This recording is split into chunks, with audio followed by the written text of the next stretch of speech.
भगवान श्री योगीराम सूरत कुमार की जय। सर्वं योगीराम सूरत कुमारार्पणम्।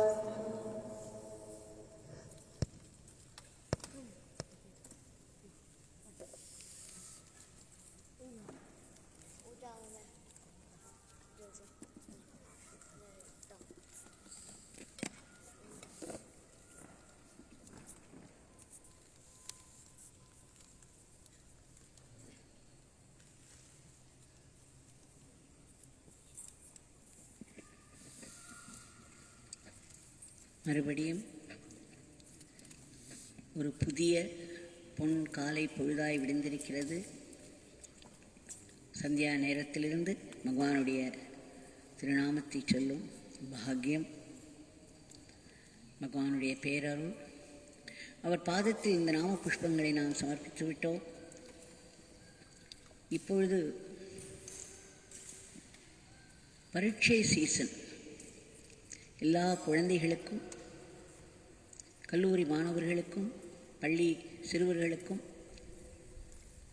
பரீட்சை நேரம், ஸ்டடி ஹாலிடேஸ் என்று சிலர் படித்து கொண்டிருக்கிறார்கள். இந்த நேரத்தில் எல்லோர் மனதிலும் கொரோனாவை தாண்டி இன்னொரு பயம், பரீட்சை பயம். பல மாணவர்கள் வந்து சொல்கிறார்கள் என்னிடம், நன்றாக எழுத வேண்டும், ஆன்லைனில் தான் நாங்கள் படித்தோம், அது சரியாகவே படிக்கவில்லை, எப்படி படிப்பது, எப்படி பரீட்சை எழுதுவது என்று தெரியவில்லை. ஆனால் இப்பொழுது கொஞ்ச நாட்களாக இவையெல்லாம் திறந்திருப்பதால் ஓரளவுக்கு படித்திருக்கிறோம் என்றெல்லாம் சொல்கிறார்கள். இன்றைக்கு மறுபடியும் ஒரு கதை பார்ப்போம்.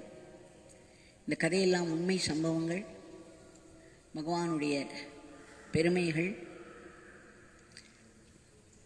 இது எல்லோருக்கும் நடக்கும். யாருக்கெல்லாம் பகவானுடைய பெயரில் நம்பிக்கை இருக்கிறதோ அவர்கள் அத்தனை பேருக்கும் அது நடக்கும். சுவிட்சர்லாண்டில் அஞ்சலி ஓரா என்று இந்த சுவிஸ் பெண்மணி ஒருவர் இருக்கிறார். பெரிய பக்தை. நம்முடைய பகவானுடைய நாமத்தை எவ்வளவு சொல்ல முடியுமோ அவ்வளவு சொல்லிக் கொண்டிருப்பார். அவருடைய வீட்டில் எங்கு திரும்பினாலும் பகவானுடைய படங்கள் தான். சதா நாமம் சொல்லிக் கொண்டிருப்பதும், பகவானுடைய லீலைகளை கேட்டுக்கொண்டிருப்பதும், அவரை பற்றிய புத்தகங்களை படித்துக் கொண்டிருப்பதும், இப்படியாக அவருடைய வீட்டில் உள்ள அனைவரும் அதற்கு பழகிவிட்டார்கள். அவருடைய கணவர், 2 பெண் குழந்தைகள். இவருடைய ஒரு பெண் குழந்தை சீலியா, அவளை பற்றிய நிகழ்ச்சியை நாம் சில மாதங்களுக்கு முன்பு பார்த்தோம்.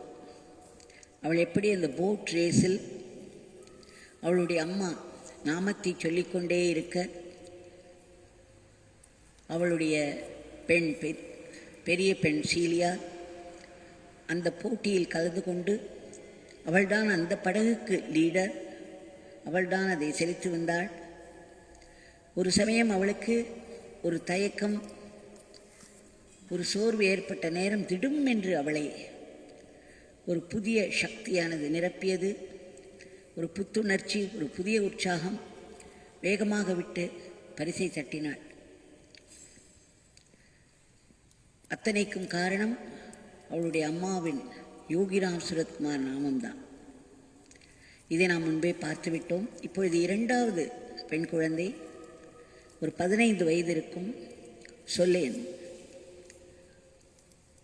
இவளுக்கு எக்ஸாமினேஷன் டைம். இதில் ஒரு முக்கியமான ஒரு எக்ஸாமினேஷன்.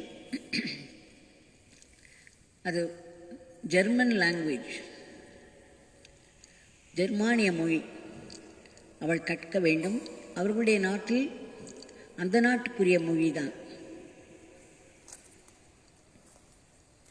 இந்த ஜெர்மன் நாட்டு மொழிக்கு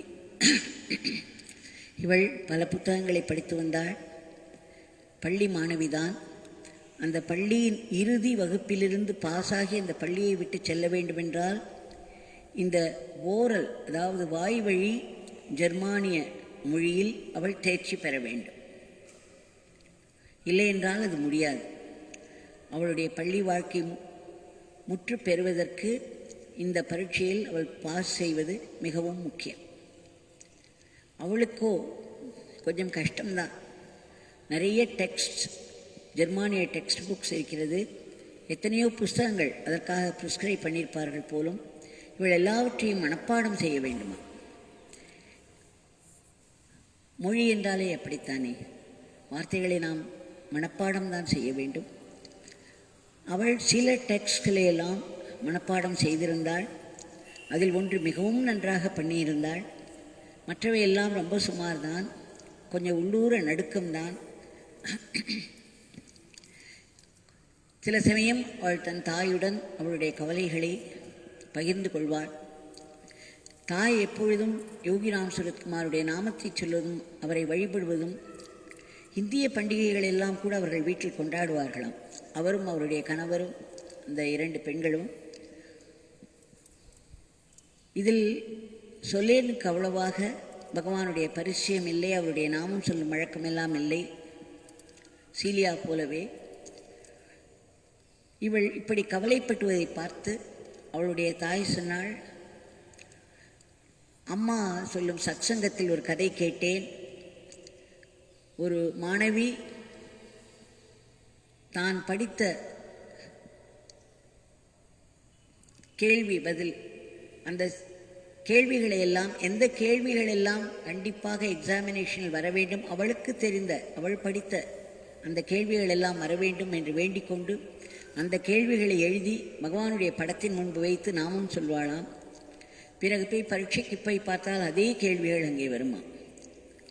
இதை நான் ஒருமுறை சொல்லியிருந்தேன்.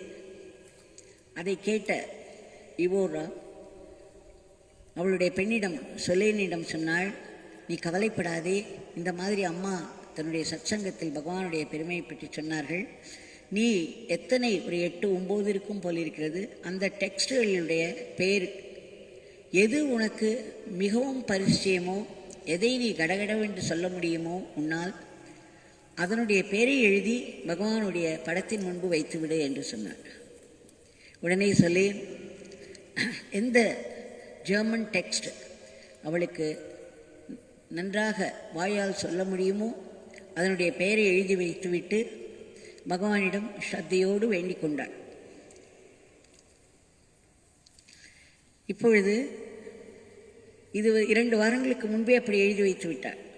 இருந்தாலும் இந்த 2 வாரங்கள் அவள் படித்து கொண்டே இருந்தாள், நடுங்கிக் கொண்டுதான் இருந்தாள். அவ்வளவாக பரிச்சயம் கிடையாது யோகிராம் சுரத்குமாருடைய அருள் பற்றி. அதன் பிறகு அந்த ஒரு பெரிய நாள், பரீட்சை தினம் வந்தது. அவருடைய வகுப்பிலே ஒரு மேஜையில் அவருடைய டீச்சர் ஒரு 8, 9 பிட்டுகளை, அதாவது சின்ன சின்ன பேப்பரில் ஒரு டெக்ஸ்டினுடைய தலைப்பையும் எழுதி அவற்றெல்லாம் கவிழ்த்து வைத்திருந்தார்களாம். ஒரு 8-9 சின்ன சின்ன தாள்கள் கவிழ்த்து வைக்கப்பட்டிருந்தன. அவள் அதில் ஒன்றை உருவ வேண்டும், ஒன்றை எடுக்க வேண்டும், அதில் என்ன எழுதியிருக்கிறதோ அந்த டெக்ஸ்டை அவள் ஒப்பிக்க வேண்டும். இவர் நடுங்கியபடியே சென்றாள். யோகிராம் சுரத்குமார் பகவானிடம் திரும்ப திரும்ப வேண்டிக் கொண்டாள். சற்று தூரத்தில் இருந்த பொழுது திடமென்று எந்த காரணமோ தெரியவில்லை, அவளுடைய டீச்சர் அந்த தாள்களை சற்று எடுத்து பார்த்து வைத்தாளாம். அவளுக்கு திடமென்று என்ன சந்தேகம் வந்ததோ தெரியவில்லை. அவள் எடுத்து பார்க்கும் பொழுது இங்கிருந்து அதில் எழுதிய சில டாப்பிகள் இவளுக்கு கண்ணில் பட்டுவிட்டதாம். அதில் இவள் பகவான் முன் எழுதி வைத்திருந்த அந்த டாப்பிக்கும் இவள் கண்ணில் பட்டுவிட்டது. அத்தோடு அது ஒரு ஜன்னலுக்கு அருகிலே இருந்ததனால் அந்த ஜன்னல் வழியாக விழுந்த சூரிய வெளிச்சம் அந்த தாள்களின் மேல் விழவும், அந்த தாள்கள் டிரான்ஸ்பேரண்ட் என்று சொல்வார்கள் அல்லவா, அந்த மாதிரி மெல்லிதாக உட்பக்கம் எழுதியது மேல் பக்கம் சற்று தெரிகிறார் போல் ஒரு நிமிடம் தெரிந்ததாம். அவளுக்கு நன்கு தெரிந்து விட்டது. எத்தனாவது பேப்பரை எடுத்தால் தான் பகவான் முன் எழுதி வைத்த அந்த டெக்ஸ்ட் வரும் என்று. உடனே அதை எடுத்தாள். அவள் பகவான் முன் எழுதி வைத்த அந்த டெக்ஸ்ட் தான் அது. கடகடவென்று ஒப்பித்தாள். நல்ல மார்க் வாங்கி பாஸ் செய்து விட்டாள். 15 வயது பெண். பகவானுடைய நாமத்தை சொல்லிக்கூட அவளுக்கு பயிற்சி கிடையாது. ஆனாலும் அவள் தாய் சதா பகவானை வழிபட்டு கொண்டே இருப்பதை பார்த்திருக்கிறாள். மேலை நாடு, அந்த நாகரிகத்திற்கு அவர்கள் பழக்கப்பட்டவர்கள். இந்த பகவானுடைய அருளை பெற்று அவள் பாஸ் செய்து விட்டாள். இது ஒரு சாதாரண நிகழ்ச்சியாக இருக்கலாம். பள்ளி மாணவர்களுக்கு இதில் ஒரு செய்தி, நாம் எத்தனை படித்தாலும் அங்கு போனால் மறந்து விடுகிறது, இல்லை பயத்தில் கை கால் உதற எதையாவது விட்டு வந்து விடுகிறோம், இல்லை குழம்பி போய் வேறு எதையாவது எழுதி விடுகிறோம். பகவானுடைய நாமத்தோடு வேண்டிக்கொண்டு நாமத்தை சொல்லிக்கொண்டு போனால் பகவானே நம் கை வழியாக எழுதும் அனுபவமும் நேரிடலாம். இப்பொழுது அந்த பெண்ணுக்கு பகவான் மேல் ஒரு நம்பிக்கை வந்துவிட்டது. ஏன் பக்தியே வந்துவிட்டது. எப்படி நாம் பகவான் முன்னால் எழுதி வைத்த அந்த டெக்ஸ்ட், அதுவே அவள் கண்ணில் பட்டதல்லவா. அந்த ஜன்னலுக்கு அருகே அதை வைப்பானேன், ஜன்னல் வழியே சூரிய வெளிச்சம் அதன் மேல் படுவானேன், ஏன் திடுமென்று அந்த டீச்சர் ஏதோ ஒன்றை எடுத்து பார்க்க நினைத்து அந்த தாள்களை எடுத்து பார்த்து வைப்பானேன். இத்தனை விஷயங்கள் ஒன்றன் பின் ஒன்றாக நடந்து அவளுக்கு எத்தனாவது பேப்பர் அது என்று தெரிந்துவிட்டது. இது எல்லாம் பகவானுடைய பேரருள் நடத்தி இருக்கிறது என்ற உண்மை அவளுக்குள் ஆழப்பதிந்தது. அவளுக்கு பக்தியும் இந்த நாமத்தை சொல்வதற்கு உற்சாகமும் ஆவலும் ஏற்பட்டது. அவளுடைய தாய் அஞ்சனி சொல்கிறாள், அதன் பிறகு நான் அவர்களிடம் எந்த ஒரு முயற்சியும் எடுக்கவில்லை. ஏனென்றால் அவர்களே தாங்களாகவே நாமத்தை சொல்ல ஆரம்பித்து விட்டார்கள், தாங்களாகவே பகவானிடம் வேண்ட ஆரம்பித்து விட்டார்கள். அவரிடம் அப்படி ஒரு நம்பிக்கையும் ஆழம் வந்துவிட்டது என்று ஒரே சந்தோஷம் தாய்க்கு. இன்னொரு நாள், இப்போ இது நடந்தது இந்த பிப்ரவரியில் தான், போன மாதம். அடுத்து இந்த மார்ச் 22ஆம் தேதி அந்த சொலேனுக்கு 16வது பிறந்த நாள். அவளுடைய தாய் எனக்கு எழுதி அனுப்பியது மார்ச் 11. அவள் சொல்கிறாள், ஒரு 2 வாரங்களுக்கு முன்பே சொலேன் தாம் எப்படியெல்லாம் தன்னுடைய பிறந்த நாளுக்கு பார்ட்டி கொடுக்க வேண்டும், யார் யாரையெல்லாம் அதற்கு அழைக்க வேண்டும், என்னென்ன நிகழ்ச்சிகள் எல்லாம் அதை ஒட்டி நடத்த வேண்டும், அது எப்படி நடக்க வேண்டும் என்றெல்லாம் நினைத்து நினைத்து நினைத்து முன்பு அதை எக்ஸாமினேஷன் போலவே சில சமயம் நர்வஸ் ஆகி விடுவாளாம். இப்படி கவலைப்படுவது தொடர்ந்தது. அவளுடைய சுபாவம் போலும் எதையும் நினைத்து சற்று அதிகமாகவே கவலைப்படுவது. அப்படி ஒரு இரவு அதை பற்றியெல்லாம் நினைத்து கொண்டு யார் யாரெல்லாம் அனுப்ப வேண்டும் என்றெல்லாம் கணக்கிட்டு கொண்டு ஏதேதோ நினைத்து கொண்டே தூக்கமே வரவில்லை. உடனே பகவானுடைய நாமத்தை சொல்ல ஆரம்பித்தாள். சிறிது நேரத்தில் நல்லபடியாக தூக்கம் வந்தது. நன்கு தூங்கிவிட்டாள். காலையில் எழுந்து வரும் பொழுது அவளுடைய தாயை பார்த்தாள். சொல்லேனுடைய கண்கள் பளபளவென்று இருந்தன. கண்கள் பெரிதாக கண்களை அகல விரித்தபடி, அம்மா, நேற்றைக்கு எனக்கு ஒரு மிக இனிமையான ஒரு கனவு. நம்முடைய பகவான் என்னுடைய கனவில் வந்தார். அவரை நன்றாக பார்த்தேன், அருகே பார்த்தேன் என்று சொல்லி பகவான் எப்படி இருந்தார் என்று பூரணமாய் வர்ணித்தாளாம். அது அப்படியே நம்முடைய பகவானின் ஃபோட்டோவில் இருந்த மாதிரியே இருந்ததாம். அவள் சொன்னாளாம், திடுமென்று அவர்கள் வீட்டு வாசல் கதவை யாரோ தட்டும் சத்தம் கேட்டது. உடனே வாசலில் இருந்த நாய்கள் குலைக்க ஆரம்பித்து விட்டன. நான் என் தந்தையிடம் கேட்டேன், அப்பா அது யார்? யாரோ வாசலில் வருகிறார்கள் போயிருக்கிறது என்று சொன்னவுடன் அப்பா சொன்னார், அவர்தான் வருகிறார் என்று சொன்னார். யார் அவர் என்று நான் கேட்டேன்.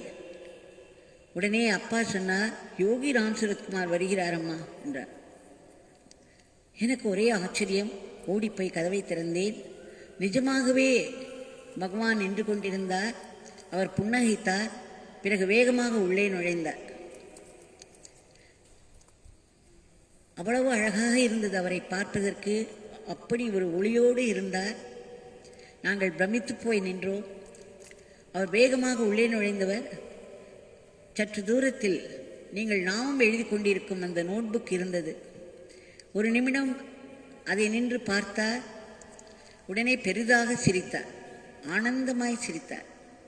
பிறகு நேராக சமையலறைக்குள் நுழைந்தார். அங்கு நீங்கள் இருந்தீர்கள். நாங்களும் உடனே வந்தோம். உடனே நீங்களும் மிகவும் மகிழ்ச்சியோடு அவருக்கு ஒரு பால் கப்பில் கொடுத்தீர்கள். பகவான் அதை வாங்கி குடித்துவிட்டு சென்று விட்டார் என்று சொல்லி அவ்வளவு சந்தோஷப்பட்டாளாம். அம்மா, நான் நிஜமாகவே பகவானை பார்த்தேன். அவர் இப்படியெல்லாம் இருந்தார், அப்படியெல்லாம் இருந்தார், இவ்வளவு சந்தோஷமாக இருந்தார். நம் வீட்டின் சமையலறைக்கு வந்து பால் வாங்கி சாப்பிட்டார் அம்மா என்றெல்லாம் சொல்லி சொல்லி ஆனந்தத்தில் துள்ளி கொண்டிருந்தாளாம். அவளுடைய தாயான அஞ்சனி யுவோராக்கு மிகவும் அதிசயமாக இருந்தது. ஏனென்றால் அதே இரவில் அவளுக்கு ஒரு கனவு. அந்த கனவில் அவள் நடந்து கொண்டே இருக்கிறாள். சற்று தனிமையான ஒரு வீதியாக அது இருக்கிறது. திடமென்று பார்த்தால் பின்னே யாரோ வரும் சத்தம் கேட்கிறது. யாரோ ஒருவன் அவளை தொடர்ந்து வருகிறான். ஒரு கெட்ட எண்ணத்தோடு அவளை தொடர்ந்து கொண்டிருக்கிறான். உடனே அது தெரிந்தவுடன் இவள் ஓட ஆரம்பிக்கிறாள். அவனும் ஓடி வருகிறான். இவள் ஓடிக்கொண்டே இருக்கிறாள். ஆனால் அவன் விரைவில் அவள் அருகில் வந்து விடுகிறான். உடனே இவள் யோகி ராம் சுரத்குமார் என்று ஒரே அலறல். அந்த ஒரு அலறல், அவள் வாய்விட்டு அலறியிருக்கிறாள். வீட்டில் எல்லோரும் எழுந்து விட்டார்கள். அவளுடைய கணவரும் எழுந்து விட்டார். இவள் அலறிக்கொண்டே எழுந்து பார்த்தால் மிக பத்திரமாக அவளுடைய வீட்டின் அறையில்தான் இருக்கிறாள். அவருடைய கணவர் கூடவே இருக்கிறார். ஒரு பயமும் இல்லை, தனிமை இல்லை. ஆனால் யோகி ராம் சுரத்குமார் எழுப்பிவிட்டார். அவளுக்கு தனக்கு இந்த மாதிரியான ஒரு அனுபவம், அதில் யோகி ராம் சுரத்குமார் நாம் தான் அலறியவுடன் அதிலிருந்து தப்பித்த ஓர் உணர்வு ஏற்பட்டது. கண்ணை விழித்து பார்த்தால் அவ்வளவு ஒரு பாதுகாப்பில் இருப்பது தெரிந்தது. தன்னுடைய மகளுக்கு இந்த மாதிரியான ஒரு அனுபவம். அவளுக்கு ஒரே ஆச்சரியம். நிஜமாகவே பகவான் அந்த இரவில் அவர்கள் வீட்டின் உள்ளே நுழைந்திருக்கிறார். அவர்களுடைய கனவிலும் நுழைந்திருக்கிறார். அவர்கள் இருவருக்குமே அப்படி ஒரு சந்தோஷமாக இருந்தது. தாய்க்கோ தன்னை ஒரு பெரிய விபத்திலிருந்து காப்பாற்றினார், தனக்கு ஆபத்திலிருந்து காப்பாற்றினார் என்ற ஒரு செக்யூரிட்டி. பெண்ணுக்கோ அவரை நேரில் பார்த்த அத்தனை ஒரு ஆனந்தம். அதற்கு பிறகு அவள் அஞ்சனி சொல்கிறார், அன்று காலை மெயில் பாக்ஸில் திறந்தவுடன் அங்கு ஒரு புத்தகம் இருக்கிறதாம். கெய்லர் வாட்லிங்டன் இப்பொழுது புதிதாக எழுதியுள்ள அந்த 108 நாமாவளி ஆங்கில மொழிபெயர்ப்புடன் அந்த புத்தகத்தை அவருக்கு அனுப்பியிருக்கிறார். அந்த புத்தகத்தில் மேலே பகவான் இரு கைகளையும் தூக்கியவாறு ஆசீர்வதித்தபடி புன்னகைத்தபடி ஒரு பெரிய படம். உடனே இருவருக்கும் மறுபடியும் ஆச்சரியம். அப்பொழுது அஞ்சனி சொல்கிறாள் தன்னுடைய மகளிடம், இங்கே பார், நிஜமாகவே பகவான் வந்தார், அவர்தான் இதையெல்லாம் ஒவ்வொரு விவரத்தையும் நாம் பார்த்த அத்தனையும் இயக்கி இருக்கிறார், நமக்கு அளித்திருக்கிறார், அவர்தான் இத்தனை விவரங்களையும் ஏற்பாடு செய்திருக்கிறார் என்பதற்கு அத்தாட்சி இதோ இந்த புஸ்தகம் நம்முடைய வாசலில் ஸ்தூலமாக இரு கைகளையும் தூக்கி கொண்டு வந்து நின்று புத்தகத்தின் மேல் வந்து அமர்ந்திருக்கிறார் என்று சொல்லி அவர்கள் எல்லோரும் அன்றைக்கு அதை கொண்டாடினார்கள். இது ஒரு சிறிய நிகழ்ச்சி இருந்தாலும் நினைத்து பாருங்கள், ஏதோ ஒரு நாடு, அந்த நாட்டில் வேறு விதமான கல்ச்சர், அங்கே எப்படி பகவான் வெவ்வேறு நிறைய பேர் இருக்கிறார்கள். நான் ஒரு உதாரணம் சொல்கிறேன். இவருடைய மனதிலே புகுந்து அவர்களுடைய வீட்டில் புகுந்து எப்படி ஒவ்வொருவராய் பகவான் ஆட்கொள்கிறார், அவர்களுடைய பிரச்சனைகளும் எப்படி விதவிதமாய் நல்லபடியாக தீர்வு காண்கிறது என்பதையும் பார்க்கிறோம். அந்த பகவான் இதோ நம் கண்முன்னே நிற்கிறார். எல்லோருடைய வீட்டின் அறையிலும் இப்பொழுது உள்ளே நுழைந்து விட்டார். உங்கள் முன்னால் நின்று கொண்டிருக்கிறார். கையை உயரே தூக்கி ஆசீர்வதித்தபடி ஆங்காங்கு உள்ள மாணவர்கள் எல்லோரும் பகவானிடம் வேண்டிக் கொள்ளலாம். விருப்பம் இருந்தால் அவரவர்களுக்கு பிடித்த கேள்விகளையும் எழுதி வைக்கலாம். பகவானுடைய நாமத்தை நடுநடுவே எப்பொழுதெல்லாம் ஞாபகம் வருகிறதோ அப்பொழுதெல்லாம் சொல்லி வேண்டிக் கொண்டே இருந்தால் கண்டிப்பாக பகவானுடைய உதவி கிடைக்கும். எத்தனையோ தடங்கல்களை மீறி பரீட்சை எழுதுவது சுலபமாகவும் அதை எழுதுவதற்குரிய மனோபலமும் கிடைக்கும். பகவானிடம் இன்றைய பிரார்த்தனையை சமர்ப்பிப்போம். பகவான், தாங்கள் ஒவ்வொருவருடைய வாழ்க்கையிலும் மிக அழகாய் குறுக்கிட்டு அவரவர்களுடைய மனப்பான்மைக்கு ஏற்றவாறு, சூழ்நிலைகளுக்கு ஏற்றவாறு உங்களுடைய அருளாசியை வழங்கி கொண்டிருக்கிறீர்கள். இன்றைக்கு இந்த உலகம் முழுவதுமே இந்த மாதிரியான ஒரு சிக்கலில் தவித்து கொண்டிருக்கிறது, அரண்டு மிரண்டு போயிருக்கிறது.